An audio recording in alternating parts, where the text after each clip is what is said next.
विचारचंद्रोदय. विचारचंद्रोदय ग्रंथामध्ये आज तिसरी कला, बरोबर.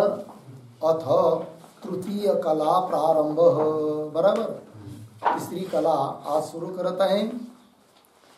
या कलेचं शीर्षक आहे तीन देहांचा मी द्रष्टा आहे की नाही. अर्थात हे तीन देह, स्थूल देह, सूक्ष्म देह आणि कारण देह, हे तीन देह दृश्य आहे, दिसणारे आहेत आणि अर्थात दृश्य आहे आणि मी त्यांचा द्रष्टा आहे, म्हणजे त्यांना पाहणारा आहे. आणि हे पाहिल्या जाणारे आहेत. पाहिल्या जाणाऱ्या वस्तूपासून पाहणारा हा कधी पण वेगळा असतो. जसं दृश्य पाहिला जाणारा घट, त्या घटाला पाहणारा आपण म्हणजे द्रष्टा, पाहणारा तो त्या घटाहून काय असतो, वेगळा असतो. तसं ज्या अर्थी मी या तीन देहाला पाहतो म्हणजे हे तीन देह दृश्य आहेत आणि त्याचा मी काय आहे, म्हणजेच या तीन देहाहून मी वेगळा आहे. या तीन देहाचा माझा काही संबंध नाही, असं स्पष्टीकरण या कलेमध्ये होणार आहे, या प्रकरणात होणार आहे. तर सुरुवातीचा पद्यात्मक जो भाग मूळ ग्रंथामध्ये आहे तो आपण वाचू, त्याचा अर्थ समजून घेऊ, नंतर पुढे.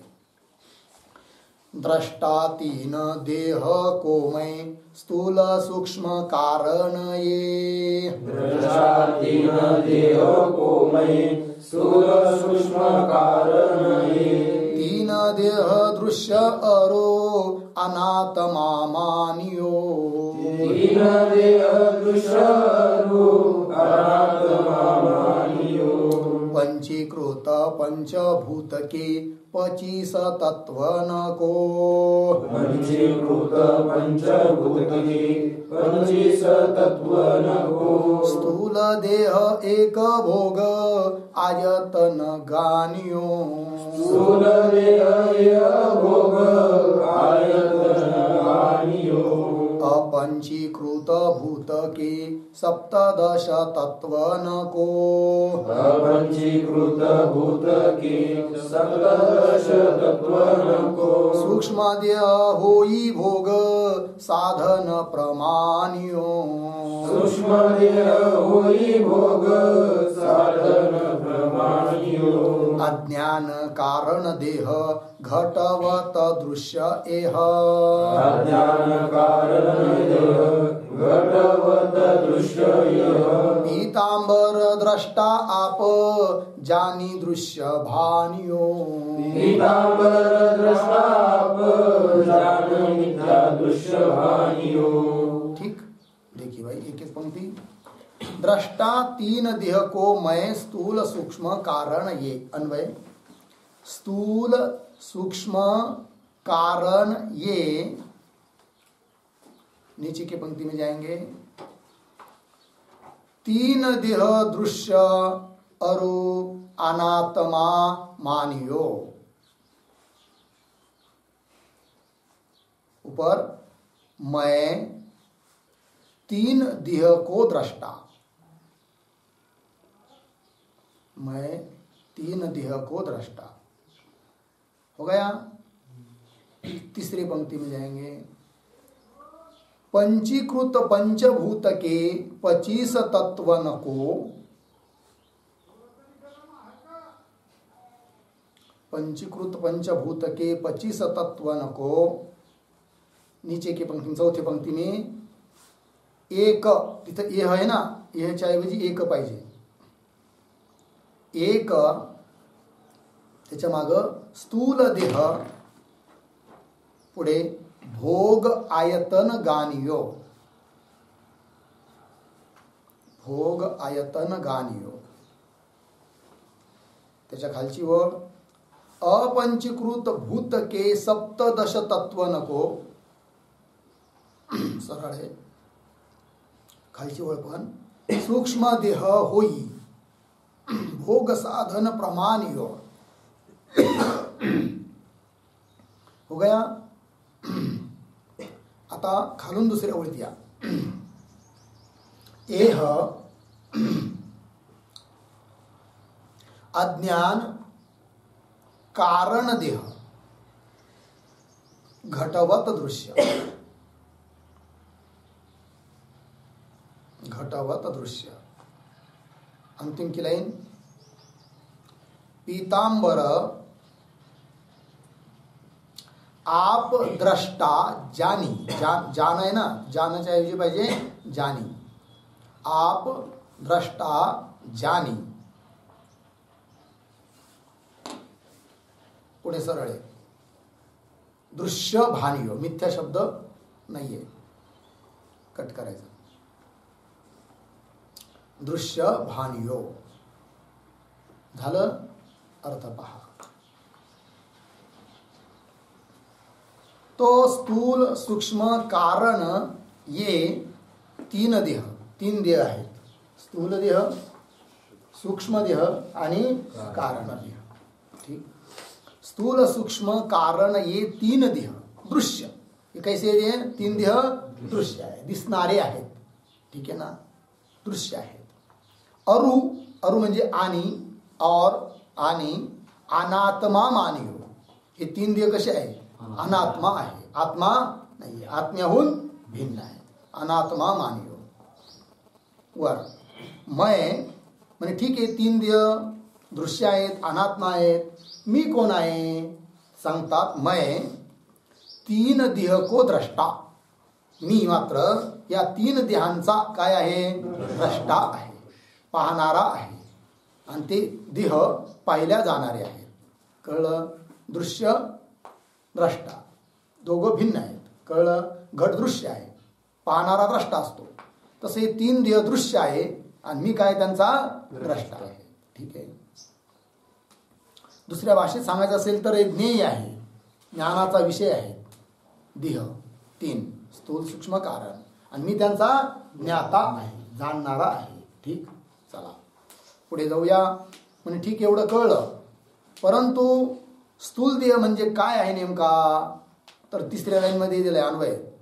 पंचीकृत पंचभूतन के 25 तत्व नको. मिला पंचीकृत पंचमहाभूत, मग काल सांगितलं होतं 5 भूत उत्पन्न झाले, आकाश, वायू, अग्नी, जल आणि पृथ्वी. आहे की नाही? जेव्हा ते उत्पन्न झाले तेव्हा ते अपंचीकृत अवस्थेत असतात, म्हणजे स्वतंत्र स्वतंत्र असतात, एका दुसऱ्याशी काही संबंध नसतो, एकमेकात मिसळलेले नसतात. त्यांना म्हणायचं अपंचीकृत पंचमहाभूत. आणि पुन्हा ते सूक्ष्म असतात, दिसत नाहीत, सूक्ष्म असतात. जेव्हा ईश्वराच्या इच्छेने त्या 5 भूताचं काय होतं? पंचीकरण. पंचीकरण होतं म्हणजे एकमेकात ते मिसळतात, तेव्हा ते स्थूल होतात, म्हणजे दिसण्यायोग्य होतात. पृथ्वी दिसते आपल्याला, जल दिसते, अग्नी दिसतोय, कळलं की नाही? वायूचा स्पर्श जाणवतोय. आकाश सूक्ष्म असल्यामुळे डोळ्याला दिसत नाही, तो भाग निराळा. परंतु स्थूलता या भूतामध्ये आली केव्हा? त्यांचं पंचीकरण झाल्यानंतर. मग इथं काय सांगतात? तर त्या भूतांचं, 5 भूताचं पंचीकरण झाल्यानंतर, म्हणजे एकमेकात ते मिसळल्यानंतर त्या पंचीकृत पंच महाभूतापासून 25 तत्व उत्पन्न झाले. किती? 25. आणि त्या 25 तत्वांचा समूह म्हणजे हा स्थूल शरीर आहे. 25 तत्व एकत्र केले तर काय झाला तयार? हा स्थूल देह, जो आपल्याला दिसतोय 3.5 हाताचा. कळलं? आता सर्व येणार आहे पुढे. ते 25 तत्व कोणते, कसं, काय वगैरे. ठीक. पंक्ती पहा. पंचीकृत पंचभूतके, पंचीकृत पंचभूताचे 25 तत्व नको. जे 25 तत्व आहे त्या 25 तत्व नको. एक म्हणजे काय? समूह, समुदाय. एक शब्दाचा अर्थ काय इथं? समूह. त्या 25 तत्वांचा जो समूह तोच आहे काय? स्थूल देह. तो स्थूल देह झाला. काय आहे त्याचं वैशिष्ट्य? तर सांगतात भोग आयतन गानियो. भोगाचं आयतन, आयतन शब्दाचा अर्थ आहे स्थान. भोगाचं स्थान आहे कोण? हे स्थूल शरीर. भोग म्हणजे काय? भोग म्हणजे सुखदुःखान्यतर साक्षात्कार भोग. सुख किंवा दुःख दोघांपैकी कोणाही एकाचं प्रत्यक्ष होणे, अनुभव येणे, याला म्हणतात भोग. सुख होऊ राहिलं तरी तो सुद्धा भोगच आहे. काटा घुसला दुःख व्हायला लागलं तर तो सुद्धा काय आहे, भोगच आहे. पण हा भोग म्हणजे सुखाचं प्रत्यक्ष किंवा दुःखाचं प्रत्यक्ष कुठं घडतं, या देहाला घेऊनच घडतं, स्थूल देहाला घेऊन. स्थूल देह जर नसेल तर जीवाला सुखदुःखाचा भोग घडत नाही. म्हणून भोगाचं आयतन म्हणजे भोगाचं स्थान आहे कोण, स्थूल देह. तेच दिलं इथं, भोग आयतन गानियो. बर, पुढे म्हणजे स्थूल देह कळाला, सूक्ष्म देह काय आहे त्याचंही स्पष्टीकरण करतात. अपंचीकृत भूतके सप्तदश तत्व नको सूक्ष्म देह होई. कळलं बघा, 5 भूत आहे की नाही, त्यांचं पंचीकरण झाल्यावर 25 तत्व होऊन स्थूल देह झाला. पण ती 5 जे भूत आहेत, आकाश वायू अग्नी जल पृथ्वी, त्यांचं पंचीकरण होण्याच्या अगोदर ते कसे होते, अपंचीकृत होते, स्वतंत्र होते. मग अपंचीकृत अवस्थेत असताना त्यांच्यापासून काही तत्व उत्पन्न झाले, ती 17 तत्व आहे. आणि ते 17 तत्वांचा जो समूह तो म्हणजे सूक्ष्म शरीर, सूक्ष्म देह. कळलं, पंक्ती पहा. अपंचीकृत भूतके, अपंचीकृत भूतांचे जे सप्तदश म्हणजे 17 तत्व. कोणते 17 तत्व पुढे येणार आहे, 5 ज्ञानेंद्रिय, 5 कर्मेंद्रिय, 5 प्राण, मन आणि बुद्धी. किती झाले, 17. सप्तदश तत्व नको म्हणजे सप्तदश तत्वांचा, 17 तत्वांचा काय होतो, स्थूल देह होई. स्थूल देह होतो, सूक्ष्म देह होई, सूक्ष्म देह होतो. किती तत्वाचा, 17 तत्वाचा. 17 तत्व कुठून उत्पन्न झाले, अपंचीकृत पंचमहाभूतापासून उत्पन्न झालेले जे 17 तत्व, त्या 17 तत्वांचा आहे कोण, सूक्ष्म देह. सूक्ष्म देह होई. कसा आहे तो, भोग साधन प्रमाण योग. तो भोगाचं साधन आहे, माध्यम आहे, निमित्त आहे. कळलं की नाही, त्याच्या माध्यमाने सुखदुःखाचा साक्षात्कार होतो. म्हणून सूक्ष्म देह हा भोगाचा साधन आहे आणि स्थूल देह हा भोगाचं आयतन आहे, स्थान आहे. ठीक आहे ना. भोग साधन प्रमाण्यो, प्रमाण्य म्हणजे प्रकर्षेण मान्यो, विशेष रूप से असं त्याला जाणावं, समजावं. पुढे म्हणजे आता सूक्ष्म देह कळाला, कारण देह काय आहे तो सांगतात. एह म्हणजे हा, यह हा, अज्ञान म्हणजे हे अज्ञान, अज्ञान ज्याला म्हणतो ना आपण, ते अज्ञानच, ती माया अज्ञानच काय आहे, कारण देह. कारण देह आहे. कारण देह कोण, अज्ञान आहे की नाही. त्याला कारण देह असं का म्हणतात की स्थूल शरीर आणि सूक्ष्म शरीर या दोघांसाठी मूळ कारण आहे कोण, अज्ञान. म्हणून काय झालं, ते कारण. माया सर्वाला कारण आहे की नाही. मायेचं जे एक रूप आहे काय, अज्ञान, अविद्या ज्याला म्हणतात. अविद्या म्हणा, अज्ञान म्हणा, माया म्हणा, आणि म्हणून ती कारण आहे. आणि शरीर, शरीर ती शरीरम, ते तत्वज्ञान नष्ट होतं आणि म्हणून त्याला काय म्हणायचं, शरीर आहे की. मग काय झालं, अज्ञान रूप तो कारण देह. अज्ञान हे काय आहे, कारण देह, कारण शरीर, कारण आणि शरीर. कारण काय म्हणायचं, स्थूल सूक्ष्म शरीराला कारण आहे म्हणून त्या अज्ञानाला कारण असं म्हणायचं. शरीर काय म्हणायचं, ज्ञानापुढे टिकत नाही म्हणून ते काय आहे, शरीर. कारण शरीर कोण, अज्ञान. ठीक आहे. तर 3 देह स्पष्ट झाले. 3.5 हाताचा दिसणारा हा स्थूल देह, याच्या आत असणारा 17 तत्वाचा तो सूक्ष्म देह, आणि या दोघाला कारण असणारं जे अज्ञान, ते अज्ञान झालं काय, कारण देह, कारण शरीर. लागलं. चला, अज्ञान, कारण देह, घटवत दृश्य, घटाप्रमाणे दृश्य आहे ते तिन्ही शरीर. जसा घट दृश्य आहे तसे तिघही शरीर कसे आहे, दृश्य आहे. लागलं एवढं. पुढे पीतांबर, पीतांबरजी महाराज म्हणतात, या ग्रंथाचे करते, मूळ करते पीतांबरजी महाराज असं म्हणतात की आप द्रष्टा जाणे. आप म्हणजे प्रत्येकाने आपल्या स्वतःला द्रष्टा असं जाणावं. कारण आपण कोण आहोत, द्रष्टा आहोत, दृश्य नाही. जे दृश्य असतं ते जड असतं, आपण जड नाही, आपण चेतन आहोत. देह जड आहे पण देह थोडी आपण आहोत. देहाचा आपला काही संबंध नाही आहे. काही कारणाकरिता, थोड्या दिवसाकरिता हा देह आपल्याला मिळालेला आहे. आतापर्यंत असे आपण करोडो अनंत देह सोडले. कळलं की नाही. आणि जर ज्ञान झालं नाही या जन्मात तर इथून पुढेही सुद्धा अनंत देह धारण करू आणि अनंत देह सोडू. कळलं? म्हणून हा देह आहे ना, याचा लय मोह धरायचा नाही.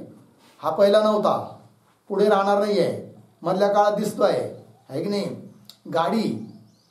गाडीचा लय मोह धरायचा नाही, आहे की नाही. आपल्याला ती घेऊन जाते, प्रवास करविते, तेवढ्यापुरती तिचा उपयोग आहे.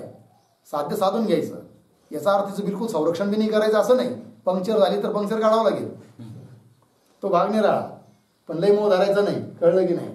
तिचा फक्त उपयोग काय आहे, ह्या गावावरून दुसऱ्या गावाला जाण्याकरिता, प्रवासाकरिता उपयोग होतो. तसं ही शरीररूपी गाडी हे काय, हे आपलं स्वरूप थोडी आहे. म्हणून याचं संरक्षण करायचं, पालन पोषणही करायचं. पण हेच माझं आहे ना, असंच पाहिजे तसंच पाहिजे लय आग्रह धरायचा नाही. त्याच्याकडून फक्त काय करायचं, आपलं काम साधून घ्यायचं. काय काम साधून घ्यायचं, मोक्षरूप पुरुषार्थाची प्राप्ती करून घ्यायची आहे. कळलं की नाही. एकदा मोक्षरूप पुरुषार्थाची प्राप्ती झाली, मग हे देह राहो अथवा मरो, त्याच्याशी काही घेणं देणं नाही आहे. आणि असंही तो मरणारच आहे. मरायच्या अगोदर त्याच्याकडून काय करायचं, आपलं काम करून घ्यायचं. कळलं की नाही. पीतांबर महाराज म्हणतात, आप द्रष्टा जाणी. आपण स्वतःला आपण द्रष्टा जाणून समजून घेऊन काय करावं, दृश्य भानियो. दृश्य म्हणजे आपल्याहून भिन्न जेवढं आहे ते सर्व दृश्य आहे. मग हा देह असला तरी सुद्धा दृश्यच आहे.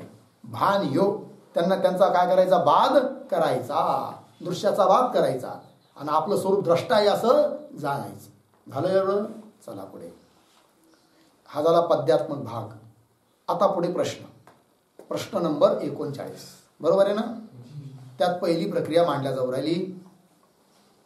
3 देहांचा मी द्रष्टा आहे, तर ते 3 देह कोणते. बरोबर प्रश्न करतो आहे पूर्वपक्षी, या शिष्य, या साधक. क्या तो म्हणतो की 3 देहांचा मी द्रष्टा आहे. 3 देहाचा मी काय आहे, द्रष्टा, असं तुम्ही सांगितलं की नाही. जर 3 देहाचा मी द्रष्टा आहे, तर दृश्य कुठीत येणारे ते 3 देह, 3 शरीर कोणकोणते आहेत ते मला कृपा करून सांगा. ठीक उत्तर. स्थूल, सूक्ष्म व कारण हे 3 देह आहेत. किती देह झाले, 3. कोण कोण, स्थूल देह, सूक्ष्म देह आणि कारण देह, हे 3 देह आहे. बरोबर. पुढं काय, स्थूल देहाचा मी द्रष्टा आहे. वाक्य आहे की नाही, हे वाक्य उत्तरातलं नाही आहे, उत्तर इथपर्यंतच आहे. कोणता, स्थूल सूक्ष्म व कारण हे 3 देह आहेत. उत्तर संपलं. पुढचं वाक्य काय आहे, तर स्थूल देहाचा मी द्रष्टा हे शीर्षक आहे. इथून पुढे जो विषय येऊ राहिला ना, त्या विषयाचं काय, हे शीर्षक आहे की नाही. म्हणून त्याला कंसात करा, वेगळं करा वाटल्यास. ठीक आहे ना. चला मग पुढे. आता पुढचा विषय काय येऊ राहिला, तर या 3 देहापैकी जो स्थूल देह आहे, त्या स्थूल देहाचा मी द्रष्टा कसा आहे हे समजावून सांगणार आहे ग्रंथकार. बरोबर. चला पुढे. पुढचा प्रश्न आहे आता 40 नंबरचा. स्थूल देह म्हणजे काय. बरोबर. म्हणे का हो, या 3 देहाचा त्यापैकी स्थूल देह पहिला घेतला, तर स्थूल देहाचा मी काय आहे, द्रष्टा. पण स्थूल देहाचा मी द्रष्टा हे समजण्याकरिता स्थूल देह काय आहे हे तर अगोदर कळलं पाहिजे. स्थूल देहाचं स्वरूपच जर कळलं नाही, तर त्याचा मी द्रष्टा आहे हे कसं मला कळणार. म्हणून अगोदर काय करा, स्थूल देह म्हणजे काय ते मला कृपा करून सांगा. बरोबर. पहा, स्थूल देह म्हणजे काय. उत्तर, पंचकृत पंचमहाभूतांच्या 25 तत्वांचा स्थूल देह होय. बरोबर. पंचकृत जे पंचमहाभूत आहेत, पंचकृत पंचमहाभूत याचा अर्थ काय, 5 भूत जेव्हा एकमेकांमध्ये ते मिश्रित होतात तेव्हा त्यांना म्हणायचं काय, पंचीकृत पंचमहाभूत. तर पंचकृत पंचमहाभूतांच्या 25 तत्वाचा आहे की त्यांच्यापासून उत्पन्न झालेले जे 25 तत्व, त्या 25 तत्वांचा स्थूल देह होय. स्थूल देह आहे. चला पुढे. पुढचा प्रश्न 41. पंचमहाभूते कोणती आहेत. म्हणे का हो, अगोदर पंचमहाभूतच आम्हाला माहीत नाही, तर मग पंचभूतच माहीत नसेल तर त्यांचं पंचीकरण काय कळणार. आणि पंचीकरण नाही कळलं तर त्यापासून 25 तत्व कोणकोणती झाली हे तरी काय कळणार. आणि 25 तत्वच नाही कळाले तर 25 तत्वाच्या समूहाला स्थूल शरीर म्हणतात. हे तरी आम्हाला कसं कळणार? आणि ते स्थूल शरीर जर नाही कळालं तर त्याचा मी द्रष्टा आहे हे तरी मला कसं कळणार? कळलं की नाही? कळून काय घ्यायचं आहे की मी स्थूल देहाचा द्रष्टा आहे. बरोबर? मी स्थूल देहाचा द्रष्टा हे कळण्याकरिता अगोदर काय कळलं पाहिजे? स्थूल देह म्हणजे काय? स्थूल देह कळण्याकरिता तो स्थूल देह ज्या 25 तत्वाचा बनलेला आहे ते 25 तत्व कळायला पाहिजे. ते 25 तत्व कळण्याकरिता ते 25 तत्व ज्याच्यापासून उत्पन्न झाले पंचीकृत पंचमहाभूतापासून, तेव्हा त्यांचं ते पंचीकरण कसं झालं तेही मला कळलं पाहिजे. आणि त्या 5 महाभूताचं पंचीकरण कळण्याकरिता, मिश्रण कळण्याकरिता, ती पद्धत कळण्याकरिता ते 5 महाभूत कोणते आहे ते अगोदर कळलं पाहिजे. मग कशी साखळी आहे बघा. तर म्हणून आता अगोदर प्रश्न विचारला ती 5 महाभूत कोणते आहेत, कारण ते कळल्याशिवाय या पुढच्या गोष्टी मला कळणार नाहीत. बघा प्रश्न नंबर किती? 41 ना? हा 41. पंचमहाभूते कोणती आहेत हाच प्रश्न आहे ना. उत्तर आकाश, वायू, तेज, तेज म्हणजे अग्नी, आकाश, वायू, अग्नी, जल, जल म्हणजे पाणी, व पृथ्वी, जमीन, पृथ्वी ही पंचमहाभूते होत. पंचमहाभूत कळाले? कोण कोण? आकाश, वायू, आग, आग आहे की नाही, पाणी आणि पृथ्वी. आकाश, वायू, अग्नी, जल आणि पृथ्वी. चला पुढे. पुढचा प्रश्न, प्रश्न 42. पंचमहाभूतांची 25 तत्वे कोणती? बरोबर. म्हणजे मग आता ते पंचमहाभूताचे 25 तत्व ती कोणकोणते ते सांगा, आहे की नाही? म्हणजे सांगतो 25 तत्वाचं नाव सांगतो, आहे की नाही? नंतर विचारणार आहे पंचीकरण म्हणजे काय. तर 25 तत्व अगोदर सांगितल्या जात आहे बघा. त्यांचा नावाने फक्त उल्लेख केला जातो आहे आणि त्याचा विस्तार ह्याच कलेमध्ये पुढे येणार आहे की कोणतं तत्व कसं निर्माण झालं आणि ती शरीरात कसं आहे हे पुढे सांगणार आहे. आता फक्त नाम निर्देश आहे की नाही करणार आहे. कशाचा? 25 तत्वाचा. पंचमहाभूतांची 25 तत्वे कोणती असा हा 42वा प्रश्न. उत्तर त्यात एकाएकाची आता सांगतात. तर 5 भूत आहे की नाही, तर आकाशाची 5, वायूची 5, जलाची 5, प्रत्येकाची 5-5 तत्व आहे. मग 5-5 25. तर त्यात आकाशाची 5 तत्व कोणती आहेत ते सांगतात. आकाशाची 5 तत्व म्हणजे आकाशापासून उत्पन्न झालेली 5 तत्व कोण कोण? काम, क्रोध, शोक, मोह व भय. किती झाले? 5. ठीक. काम, काम, काम याच्यावर 1 नंबर टिप्पणी दिली आहे बघा. काय दिलंय खाली? भोगेच्छा तो काम होय. काम काम काम म्हणजे काय? तर भोगेच्छा म्हणजे भोगाची इच्छा आहे की नाही. कोणत्याही भोगाची इच्छा, कोणत्याही वस्तूच्या भोगाची इच्छा, त्याला काय म्हणायचं? काम. गुलाबजामुन खाण्याची इच्छा झाली ना, इच्छा, इच्छेलाच काम म्हणायचं. मग ती कशाची इच्छा असू द्या, इच्छा म्हणजे काय? काम. कळलं? भोगेच्छा तो काम होय. कोणत्याही भोगाची जी इच्छा त्या इच्छेला काम असं म्हणतात. ठीक. आता क्रोध तर माहिती सर्वांना आहे की नाही. क्रोध म्हणजे काय? तोच द्वेष, गुस्सा, राग, मराठीत राग म्हणतात आहे की नाही. क्रोध. शोक, मोह, मोह म्हणजे काय बरं? खाली दिले टिप्पणी नंबर 2. अहंता ममता बुद्धी तो मोह आहे की नाही. अहंता ममता बुद्धी. शरीराबद्दल, आपल्या शरीराबद्दल काय बुद्धी असते? अहंता, मीच आहे म्हणून. आणि शरीराच्या संबंधी जेवढे असतात त्यांच्याविषयी ममता बुद्धी. पुत्र, पत्नी, घर, दार यांच्याविषयी काय असते? ममता बुद्धी आहे की नाही. ममता म्हणजे माझेपणाची बुद्धी. मीपणाची बुद्धी आणि माझेपणाची बुद्धी यालाच म्हणतात काय? मोह. आणि हा मोहच दुःखाला कारण आहे की नाही. अत्यंत घातक आहे मोह आहे की नाही. संपूर्ण जग कशावर चालत आहे? शोक आणि मोहावर. कळलं की नाही. मोह आहे म्हणून शोक आहे. हा, मोहात्मक जगत आहे. बरोबर. मोह. पुढं काय आहे? भय. भय म्हणजे भीती, डर, भय. ठीक. ही 5 तत्व झाली कशाची? आकाशाची. पुढे वायूची 5 तत्वे कोणकोणते? चलन, चलन म्हणजे चालणे. वलन, वलन म्हणजे वळणे. काय झालं? चालतो आपण, चालता असं वळतो की नाही, टर्न घेणे. आता कळलं. चलन, वलन, पलायन. चलन म्हणजे सामान्य चालणं, पलायन म्हणजे पळणे जोऱ्यात ताप खाऊन. चलन, वलन, पलायन. प्रसारण, प्रसारण म्हणजे पसरणे आहे की नाही. हात पाय पसरून 2 किलो गुलाबजामू खाल्ली पंक्तीमध्ये हे टरून पसरून दिले हात पाय, त्याला म्हणायचं प्रसारण आहे की नाही. थंडी वाजायला लागली असं पोटात घातले हात पाय, त्याला म्हणायचं आकुंचन. कळलं की नाही. आकुंचन, प्रसारण. ही 5 तत्व कुणाचे? वायूची. पुढे तेजाची 5 तत्व, अग्नीचे 5 तत्व. कोण कोण? क्षुधा. क्षुधा म्हणजे भूक, तृषा म्हणजे तहान, आलस्य म्हणजे आळस आहे की नाही, निद्रा झोप, आणि कांती म्हणजे तेज. ठीक आहे ना, चमक. हे झाले 5 तत्व. कशाची? तेजाची. पुढे जलाची 5 तत्व. शुक्र. शुक्र म्हणजे वीर्य. शोणित. शोणित शब्दाचा अर्थ आहे रक्त. लाळ मुखामध्ये असते. आपण जेवण करताना चावताना ती लाळ त्या जेवणामध्ये मिश्रित होत असते, ती लाळ. मूत्र आहे की नाही. आणि पुन्हा स्वेद. स्वेद म्हणजे घाम, पसीना, घाम. उन्हात चाललो आपण किंवा खूप कष्टाचं काम करायला लागलो तर अंगातून काय निघतो? घाम निघतो. निघतो की नाही. बघा, आतलं पाणी बाहेर येतं ना. किती आश्चर्य आहे. आणि आपण जेव्हा पाण्यात उडी मारतो पोहण्यासाठी, मग जर आतलं पाणी बाहेर येऊ शकतं तर बाहेरचं पाणी आत घुसायला पाहिजे ना. घुसतं का? नाही घुसत. कोण बंद करतो दरवाजे?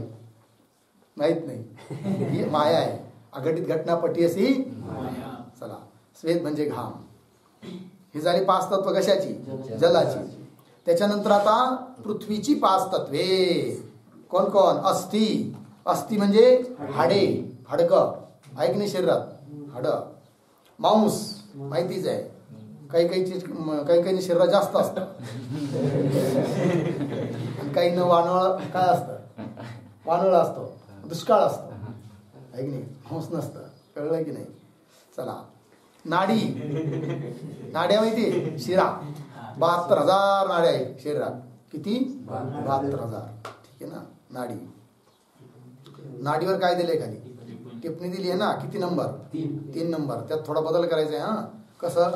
बघा, मी वाचतो म्हणजे लक्षात येईल तुमच्या. 3 नंबर आहे ना. प्रथम अपंचकृत पंचमहाभूते होती, त्यांचे ईश्वर इच्छेने स्थूल सृष्टीद्वारा जीवांचे भोगासाठी परस्पर मिश्रण रूप पंचीकरण झाले. झालं इथपर्यंत? हा घ्यायचा नाही भाग. पुढे काय? नाडीच्या. झालं की नाही. त्या नाडीच्या शब्दाच्या अगोदर 3 नंबर द्या आणि करता सुरुवातीचा 3 नंबर कट करा.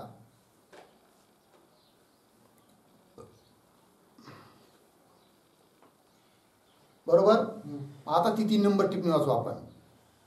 नाडीच्या ऐवजी मज्जा कोठे, नाडीच्या ऐवजी मज्जा कोठे कोठे दिली आहे. म्हणजे काही ठिकाणी नाडीच्या ऐवजी काय दिलं आहे? मज्जा असं तत्व दिलेलं आहे. काही असो, नाडी असो किंवा मज्जा असो. ठीक आहे, असं त्याचा अर्थ. आणि पुढचं पण नाही घ्यायचं. एवढीच 3 नंबर टिप्पणी आहे. झालं? कळली? आता जिथं 3 होता ना छापलेला, तो तुम्ही कट केला, तिथं 4 नंबर टाकून ठेवा. ती 4 नंबर टिप्पणी घेऊ आपण. ती कुठं आहे?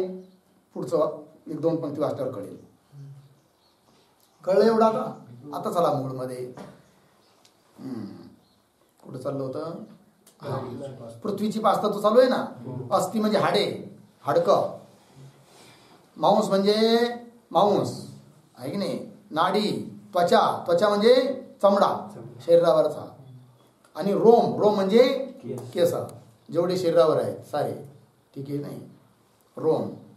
ही तिथं काय झालं छापण्यामध्ये? प इकडं आलंय, च पुढे गेला. हिला वेगळं करा आणि प ला पुढे जोडा, तर पुढचा शब्द तयार होतो पंचमहाभूतांच्या. ठीक आहे ना. तर रोम ही ही म्हणजे ही 25 तत्व. ही पंचमहाभूतांच्या 25 तत्वांची नावे आहेत. झालं? एवढे आत्तावर वाचले आपण. ही सर्व काय आहे? पंचमहाभूतांच्या 25 तत्वांची नावं आहेत. झालं? चला पुढे. पुढचा प्रश्न 43 नंबरचा. पंचीकृत पंचमहाभूते कोणाला म्हणतात? बरोबर. म्हणे का हो, पंचीकृत पंचमहाभूताची 25 तत्व कोणकोणती हे तुम्ही सांगितलं, पण पंचीकृत पंचमहाभूत म्हणजे काय हेच आम्हाला कळलं नाही. पंचभूत कळाले, पण ते पंचीकृत पंचमहाभूत हे काय आहे बुवा, ते काही आम्हाला काही भानगड कळायला तयार नाही. असा काय आहे प्रश्न. पंचीकृत पंचमहाभूते कोणाला म्हणतात? उत्तर, ज्या भूतांचे पंचीकरण झाले आहे. बरोबर, पंचीकरण शब्दावर 4 नंबर टाका टिप्पणी.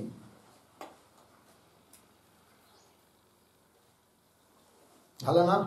आता उत्तर एकदा वाचून घेऊ. ज्या भूतांचे पंचीकरण झाले आहे अशा भूतांना पंचीकृत पंचमहाभूते म्हणतात. बरोबर, ज्या भूतांचं काय झालंय, पंचीकरण झालंय, त्यांना काय म्हणायचं? पंचीकृत पंचमहाभूत. बरोबर, तर 4 नंबर टिप्पणी आता खाली वाचूया. सापडली का? प्रथम अपंचीकृत पंचमहाभूते होती. प्रथम म्हणजे अगोदर उत्पन्न झाली तेव्हा ती कशी होती? अपंचीकृत म्हणजे एकमेकात मिश्रण झालेलं नव्हतं. अपंचीकृत पंचमहाभूते होती. त्यांचे म्हणजे त्या 5 भूतांचे, महाभूतांचे ईश्वर इच्छेने, अर्धविराम, ईश्वराच्या इच्छेने काय, स्थूल सृष्टीद्वारा जीवांचे भोगासाठी प्रयोजन परस्पर मिश्रण रूप पंचीकरण झाले. तर मुख्य अन्वय कोणाबरोबर पहा, त्यांचे ईश्वर इच्छेने परस्पर मिश्रण रूप पंचीकरण झाले. कळलं वाक्य? त्या 5 महाभूतांचं ईश्वराच्या इच्छेने परस्परामध्ये मिश्रण रूप काय झालं? पंचीकरण झालं. मग ते पंचीकरण कशासाठी झालं? तर ते मधलं वाक्य, स्थूल सृष्टीद्वारा जीवांचे भोगासाठी ते पंचीकरण झालं, ईश्वराने केलं. ईश्वराच्या इच्छेने पंचीकरण झालं, है की नाही? कारण जोपर्यंत त्यांचं मिश्रण झालेलं नाही तोपर्यंत त्या 5 महाभूतामध्ये स्थूलता येत नाही, आणि स्थूलता आल्याशिवाय भोग घडत नाही. म्हणून स्थूल सृष्टीद्वारा, स्थूल सृष्टी उत्पन्न होण्यासाठी, स्थूल सृष्टीद्वारा म्हणजे ती स्थूल सृष्टी तरी कशाकरिता? जीवांचे भोगासाठी, जीवांना भोग घडविण्यासाठी काय पाहिजे? स्थूल सृष्टी. आणि स्थूल सृष्टी होण्यासाठी काय करावं लागलं? पंचीकरण करावं लागलं. कशाचं? अपंचीकृत पंचमहाभूताचं. काय केलं? पंचीकरण. कोणी? ईश्वराने. ईश्वराने केलं म्हणजे ईश्वर जाऊन तिथं राबला का? कुदळी पावडं घेऊन त्यांनी तिथे जाऊन ते मिश्रण केलं? नाही. तो सर्वज्ञ आहे, सर्व शक्तिमान आहे. त्यांनी फक्त संकल्प केला म्हणजे इच्छा केली. त्याची इच्छा झाल्याबरोबर हे सारं घडायला लागलं, आहे की नाही? मोदीने इच्छा केली सर्व शेतकऱ्यांना 500-500 रुपये द्यायचे दर महिन्याला. मग तो येतो आणि प्रत्येकाच्या घरात जाऊन प्रत्येकाला 500-500 रुपये देतो. असं करतोय का? नाही ना. फक्त काय केलं? इच्छा केली, आदेश सोडला, कार्य चालू झालं. प्रत्येकाच्या खात्यात 500-500 रुपये यायलाही लागले, आहे की नाही? इच्छे मात्राने. तसं ईश्वराने काय केली? फक्त इच्छा. काय? आता हे अपंचीकृत भूत आहे, याचं पंचीकरण होऊन जावं. पटेल विचार आहे का ठिकाणी? झालं पंचीकरण. माया त्याची सेवा करायलाच तयार आहे ना. लक्ष्मी तिचं कामच काय? मालकाने आदेश सोडायचा आणि तिने काम करायचं, एवढंच तिचं काम. बरोबर. मग काय झालं? भूतांचं पंचीकरण. बरोबर. चला, जीवांची भोगासाठी परस्पर मिश्रण रूप पंचीकरण. आता शेवटचं वाक्य पहा टिप्पणीतलं.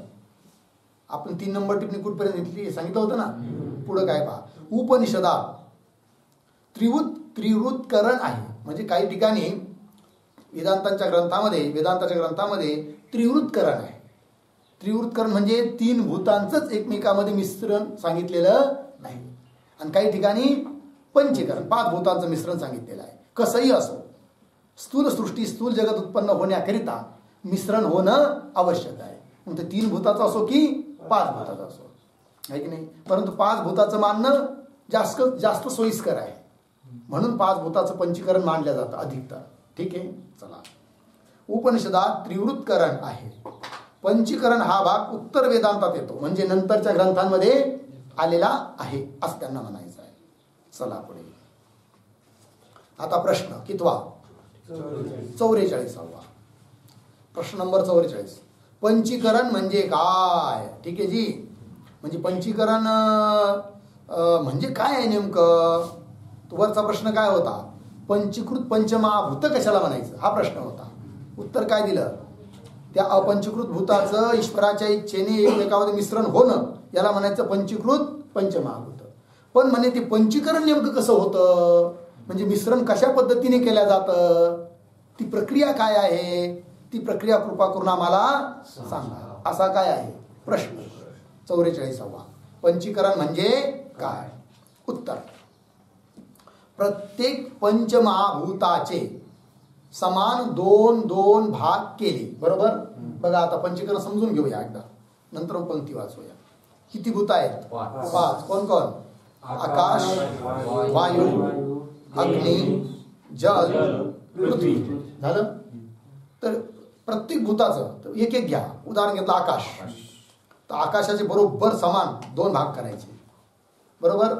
2 तुकडे झाले. त्याचप्रमाणे वायूचे 2 भाग 50-50% अलग अलग, अर्धा. ठीक आहे. त्याचप्रमाणे अग्नीचे, जलाचे आणि पृथ्वीचे एकूण किती भाग झाले आता? 10 झाले ना, 10 तुकडे. तर त्यापैकी जो अर्धा भाग आहे ना, एक एक भाग तो स्वतः करता तसाच राखून ठेवायचा, त्याला हात लावायचा नाही. समजा आकाशाचे 2 भाग केले आहे नाही समान, त्यात एक भाग तसाच ठेवायचा, त्याला बिलकुल धक्का लागू द्यायचा नाही. दुसरा जो अर्धा भाग आहे ना, त्याचे पुन्हा 4 तुकडे करायचे. किती करायचे? 4. आणि तो 4 तुकडे जे आहे ना, तर ते स्वतःला सोडून बाकीचे जे 4 भूतो, एकूण 5 आहे, तर स्वतःला सोडलं, मग बाकीचे राहिले जे 4 त्यांना एक एक तुकडा वाटून द्यायचा.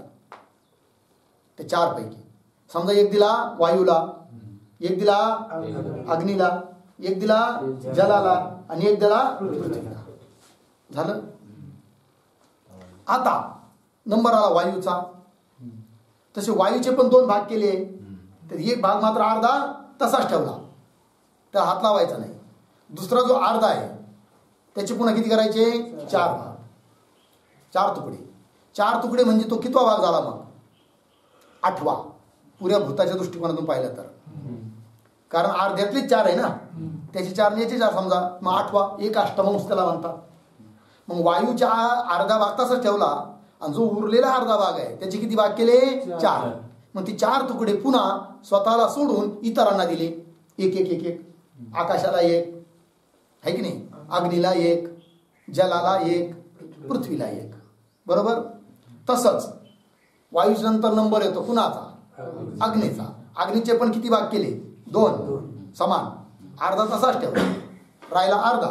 त्या अर्ध्याचे पुन्हा 4 तुकडे, आणि ते 4 तुकडे इतर भूताला वाटून द्यायचे आहे की नाही. कुणाला? आकाशाला 1, वायूला 1, जलाला 1, पृथ्वीला 1. झालं. त्याच्यानंतर नंबर आला जलाचा. त्याचे जो 2 भाग, अर्धा तसाच ठेवला. उरलेल्या अर्ध्या भागात पुन्हा 4 तुकडे केले, ते इतरांना वाटून दिले एक एक. कुणाला? आकाशाला 1, वायूला 1, अग्नीला 1 आणि पृथ्वीला 1. बरोबर. त्याच्यानंतर नंबर आला पृथ्वीचा. तर पृथ्वीचे 2 भाग केले समान, अर्ध तसंच ठेवली. उरलेली अर्धी, तिचे पुन्हा 4 तुकडे केले. ते 4 तुकडे इतर 4 वाटून दिले, एक आकाशाला, एक वायूला, एक अग्नीला आणि एक जलाला. बरोबर. मग आता प्रत्येकाच्या घरी काय स्थिती झाली? तर आकाशाचा जो स्वतःचा अर्धा भाग होता ना, तर स्वतःचा अर्धा आणि बाकीच्या भूताची एक एक एक तुकडा आला, म्हणजे 4 प्राप्त झाले आहे की नाही. इतर कोणी एक एक मिळाला की नाही. मग ते 4 आणि स्वतःचा अर्धा 1 अर्धा, तर मिळवलेत की झाले 5. 5 झाले ना. मग ते मिळवले एकमेकात, ते झालं पंचीकरण आहे की नाही. 5-5 तुकड्याचं ते काय झालं? पंचीकरण. त्याला म्हणायचं पंचीकरण. कळलं. तसंच प्रत्येकाचं वायूच्या ठिकाणी स्वतःचा अर्धा भाग होता, आणि दुसऱ्या अर्ध्या भागात काय काय आले? दुसऱ्याकडून आलेला एक एक एक एक एक भाग, ते 4. 50% ते, आणि स्वतःतला 50%. 4 आणि 1 हा 5वा. त्याचं मिश्रण केलं तर काय झालं? पंचीकरण. तेव्हा त्याच्यात आली स्थूलता, दिसण्याला योग्यता. असं सर्व भूतांचं झालं आहे. कळलं. तीच प्रक्रिया इथं दिली आहे. पंक्ती वाचून 44व्या प्रश्नाचं उत्तर. प्रत्येक पंचमहाभूताचे बरोबर समान म्हणजे सारखे 2-2 भाग केले. बरोबर. 2-2 भाग केले, अर्धा. ते झाले 10. एकूण किती झाले? 10. त्यातील एक एक अर्धा भाग, प्रत्येकाचा आपापला एक एक अर्धा भाग, असे 5 अर्धे भाग निराळे ठेवून बाजूला ठेवले. प्रत्येकाने आपापला अर्धा भाग निराळे ठेवून दुसऱ्या प्रत्येक अर्ध्याचे आहे की नाही, प्रत्येकाचा जो आपापला दुसरा अर्धा भाग आहे की नाही, त्याची काय करायचे आता 4-4 तुकडे बघा ठेवून दुसऱ्या प्रत्येक अर्ध्याचे 4-4 भाग केले. 4 शब्द आहे की नाही, 4-4 भाग केले. बरोबर. ते प्रत्येक भूताचे 4 भाग. बरोबर. प्रत्येक भूताचे 4 भाग इतर भागाच्या ठेवलेल्या अर्ध्या भागामध्ये मिळविले. म्हणजे प्रत्येकाला आता दुसऱ्याचे 4-4 आले की नाही, मग ते आपल्या भागामध्ये ते मिळून घेतले, मिळविले. याप्रमाणे 5ही भूतांची विभागणी केली. अशा रीतीने 5ही भूताची काय झाली, विभागणी झाली. त्यात स्वतःचा भाग मिळविला. बाहेरून आलेले 4 स्वतःचा अर्धा त्यात मिळवलं तर ते झालं काय, पंचीकरण. त्यात स्वतःचा भाग मिळविला तर प्रत्येकाचा अर्धा 1 भाग, अर्ध्यामध्ये स्वतः झालं ना अर्धा 1 भाग व इतरांच्या अष्टमांशाचे 4 भाग. कारण एक एक तुकडा आला म्हणजे कितवा भाग आला तो, 8वा 1 अष्टमांश 1 अष्टमांश 1 अष्टमांश 1 अष्टमांश असा. इतरांच्या अष्टमांशाचे 4 भाग मिळून प्रत्येकाजवळ एका अर्ध्याचे 4 अष्टमांश असे 5 भाग राहिले. प्रत्येकाजवळ किती किती भाग झाले आता, 5. स्वतःचा अर्धा आणि अर्ध्यामध्ये 8वा भाग इतर भूताचे आलेले, तर ते 4 आणि हा स्वतःचा 1 ते झाले, खेळून किती झाले आता 5. अष्टमांश प्रत्येकाजवळ एका अर्ध्याचे 4 अष्टमांश असे 5 भाग राहिले. बरोबर. म्हणून 5चे 5 झाले की नाही, 5चे 5 मिळून 25 झाले. आता प्रत्येकाचे 5 भाग झाले की नाही, 5 तुकडे मिळवले, ते नंतर 1 झाला, तर याचे 5 त्याचे 5 त्याचे 5 असे किती झाले, 25 झाले. यालाच पंचीकरण म्हणतात. या प्रक्रियेचं नाव काय आहे, पंचीकरण. कळलं जी. पंचीकरण कशा करता केलं, स्थूल सृष्टी उत्पन्न करण्याकरिता. स्थूल सृष्टी कशा करिता पाहिजे, जीवांना सुखदुःखाचा भोग देण्याकरिता. पंचीकरण कोणी केलं, ईश्वराने, ईश्वराच्या इच्छेने पंचीकरण झालं आहे की नाही. कळलं आता. चला पुढे नकाशा दिलाय बघा, सापडलं का, काय दिलंय वर, आकाश, वायू, तेज, आप आणि पृथ्वी. बरोबर. तर आकाश, तर आकाशामध्ये स्वतः आकाशाचा किती भाग आहे, अर्धा. 1 काय म्हणायचं, कसं वाचायचं, 1/2 म्हणजे 2 भागापैकी 1 भाग, अर्धा भाग त्याला म्हणतात, 50%. आणि बाकीचा आकाशामध्ये वायूचा 1 अष्टमांश आला, एक अष्टमांश लिहिले की नाही, तेजाचा 1 अष्टमांश, जलाचा 1 अष्टमांश आणि पृथ्वीचा 1 अष्टमांश, सारं मिळून पुन्हा 1 बंधा रुपया झाला, आकाश तयार झाला. कळलं. त्याचप्रमाणे वायूमध्ये आहे की नाही, सापडला का वायू, तर वायू वरून जो वर काय, वरच्या लाईनला आकाश, म्हणजे वायूमध्ये आकाशाचा 1 अष्टमांश भाग आला, हा त्याचा अर्थ. आणि वायूमध्ये वायूचाच स्वतःचा किती भाग आहे, अर्धा, म्हणून तिथे 1/2 लिहिलं. बरोबर. पुढे वायूमध्ये तेजाचा, वरून तेज आहे की नाही, तर वायूमध्ये तेजाचा कितवा भाग आला, 1 अष्टमांश. वायूमध्ये जलाचा 1 अष्टमांश, वायूमध्ये पृथ्वीचा 1 अष्टमांश, आणि सर्व मिळून किती झालं पुन्हा 1, पुरभूत बनलं संपूर्ण. आता तेज पहा, तेजामध्ये आकाशाचा किती भाग मिळाला, 1 अष्टमांश. तेजामध्ये वायूचा 1 अष्टमांश. तेजामध्ये स्वतः तेज किती आहे, 1/2, अर्धा. पुन्हा तेजामध्ये जल मिळाला किती, 1 अष्टमांश. आणि तेजामध्ये पृथ्वीचा 1 भाग आला किती, 1 अष्टमांश. सर्व मिळून झाला पुन्हा 1. आता आप म्हणजे जल, जलामध्ये आकाशाचा भाग आला किती, 1 अष्टमांश. जलामध्ये वायूचा 1 भाग आला किती, 1 अष्टमांश. जलामध्ये तेजाचा भाग आला किती, 1 अष्टमांश. आणि जलाच्या ठिकाणी जलाचा स्वतःचा किती भाग आहे, 1/2 म्हणजे अर्धा, 50%. आणि त्या जलामध्ये पृथ्वीचा 1 भाग आला किती, 1 अष्टमांश. सर्व मिळून काय झालं, 1 पूर्ण बनलं. आता पृथ्वीमध्ये आकाशाचा 1 भाग आला किती, 1 अष्टमांश. पृथ्वीमध्ये वायूचा भाग आला किती, 1 अष्टमांश. पृथ्वीमध्ये तेजाचा भाग आला किती, 1 अष्टमांश. आणि पृथ्वीमध्ये जलाचा 1 भाग आला तो किती, 1 अष्टमांश.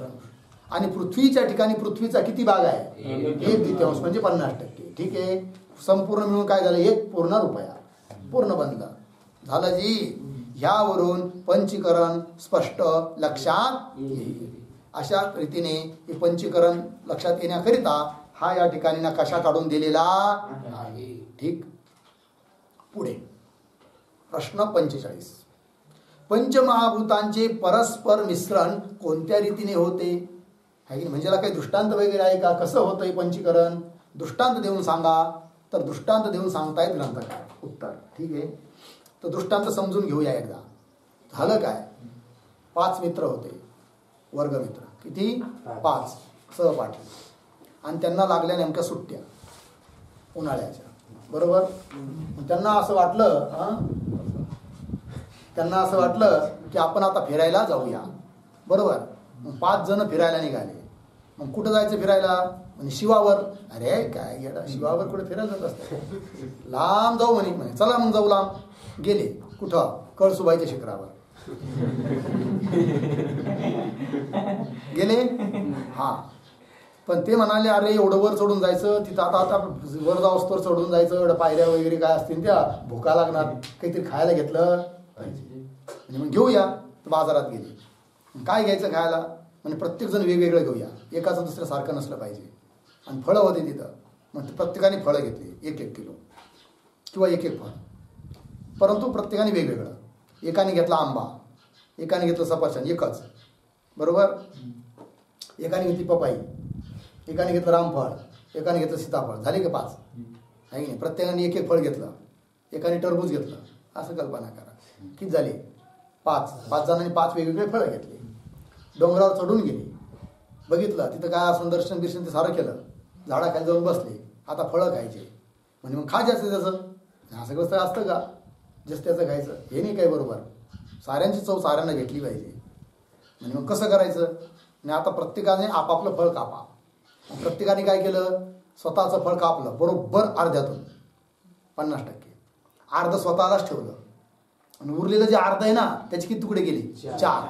आणि स्वतःला सोडून इतर 4वाला 1-1 तुकडे देऊन टाकला. असं प्रत्येकाने केलं. टरबूजवाल्याने टरबूज कापलं अर्ध, 2 भाग केले ना. अर्ध स्वतःला ठेवलं आणि उरलेल्या अर्ध्यात काय केले?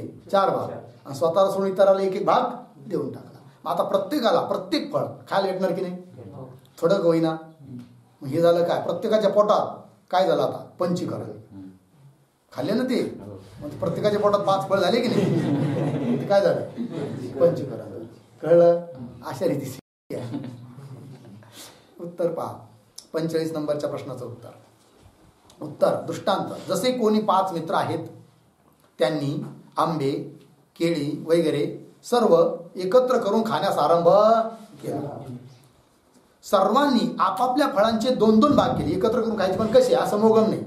त्यांनी प्रक्रिया केली. काय? सर्वांनी आपापल्या फळांचे 2-2 भाग करून आपापल्याकरिता म्हणजे स्वतःकरिता 1-1 भाग जवळ राखून ठेवला. अर्धा व अवशेष म्हणजे उरलेला दुसरा अर्धा भाग. अवशेष अर्धा भागातून 4-4 भाग करून किती भाग केले? 4-4 भाग करून 4 मित्रांना वाटून दिले. आहे की नाही? ते मिश्रण शब्द कट करा. 4 मित्रांना वाटून दिले. 1-1 भाग वाटून दिला दुसऱ्याला. बरोबर. तेव्हा प्रत्येकाजवळ 5 फळांचे परस्पर मिश्रण होते. आता प्रत्येकाजवळ प्रत्येक फळाचा अंश आला की नाही? ते झालं मिश्रण. मग याप्रमाणे 25 तत्वे होऊन पंचमहाभूतांचे परस्पर मिश्रण झाले. अशा रीतीने पंचमहाभूताचं काय झालं आहे? पंचीकरण झालं. आणि मग त्यापासून 25 तत्व निर्माण झाले. ठीक आहे. 25 तत्वे होऊन पंचमहाभूताचे परस्पर मिश्रण झाले. बरोबर आहे. आता ती 25 तत्व कोणते आहेत हो? पुढचा प्रश्न. पंचमहाभूतांची 25 तत्वे कशी झाली हा प्रश्न आहे. बरोबर. 46वा प्रश्न. पंचमहाभूतांची 25 तत्वे कशी झाली? उत्तर. सर्व भूतांचा आपापला एक मुख्य अर्धा भाग असतो. बरोबर. व दुसऱ्या अर्ध्याचे 4 भाग अन्य भूतात मिळविलेले जातात. प्रत्येकाने हेच केलं ना. आपला अर्धा काढून ठेवला आणि उरलेल्या अर्ध्याचे 4 करून इतरांमध्ये मिळवून दिले. दुसऱ्या अर्ध्याचे 4 भाग अन्य भूतात मिळविले जातात. बरोबर. याप्रमाणे प्रत्येक भूताचे 5-5 भाग म्हणजे तत्वे झाली. पाच पाच भाग झाले म्हणजे काय? 5 तत्व झाली एका एका भूतापासून, हा त्याचा अर्थ. व सर्वांची 5 5 मिळून 25 तत्वे झाली आहेत. सर्वांची मिळून किती तत्व झाले मग आता? 25. बरोबर.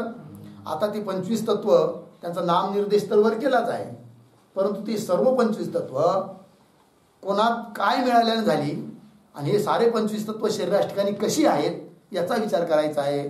तो पुढचा प्रश्न आहे, त्याचा विचार आपण. ओम पूर्णमदः पूर्णमिदं पूर्णात् पूर्णमुदच्यते पूर्णस्य